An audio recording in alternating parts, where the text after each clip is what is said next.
Valdovinos, President of the Central Bank of Paraguay, a repeat A for the ranking of global finance. Congratulations, first of all. And as you know, the number of banks we examine and analyze is growing. We had 83 this year, so you are in the top. What does it mean for the bank? What does it mean for you? It's important because not always you get the recognition working for a small economy. And in this case, I think that a lot of people are working behind myself. I'm just representing them. So very happy for this distinction. Now, what can you tell us a little bit what's going on in the Paraguayan economy now? Growing strongly. We are quite optimistic again because we are seeing Brazil and Argentina recovering finally, and that is going to be a big push for the Paraguayan economy. We are growing at 4%, but with the recovery in the neighborhood, we expect to have a 5.5% in the coming years. So for us, it's always important, the external environment. And right now, after a few years of contraction, finally the big economies are again booming, and that is going to be important for us. What worries you? What are your concerns? Well, now it's less of a concern in the neighborhood. Let's see what happened in advanced economies in the sense of how sustainable is the recovery.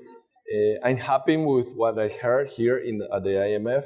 Actually, it's the first time that they're revising up all the projection for economic growth in advanced economy and also for the world. And that is going to be a push for the Paraguayan economy. So now it's not time for complacency, but at least it's time for relief at this moment. And just going back 1 second to Paraguay, then we will go to the IMF. What are the priorities of what you have to do?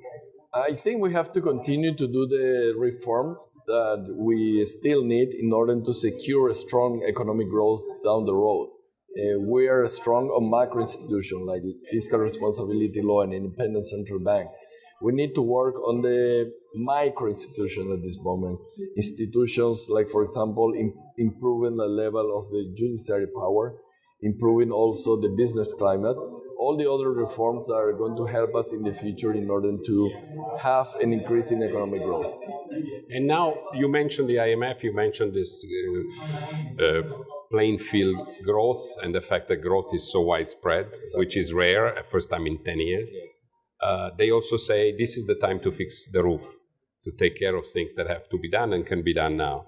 In general, what is the atmosphere that you found in the meetings that you had so far? Much more optimistic than a year ago, and the message is clear. I mean, enjoy this opportunity to forget a little bit about the cycle and start thinking about the trend. So do all the reforms that are going to be useful for the trend going forward, and forget a little bit more on the cycle at this moment because we're seeing some recovery. So that is going to be important. It's a change on the view from reading the book to look at the horizon. And from your perspective, I understand the priority is to look at the regional situation and the larger economies around Paraguay. But the normalization of the Fed, what will happen with the Fed with the end of QE, is that something that could affect the Paraguayan economy? Are you worried about that? As long as it's well communicated, as it has been so far, well, you probably were in March if that takes you by surprise. I mean, everyone is expecting the tightening of the Fed in interest rate and also on the QE.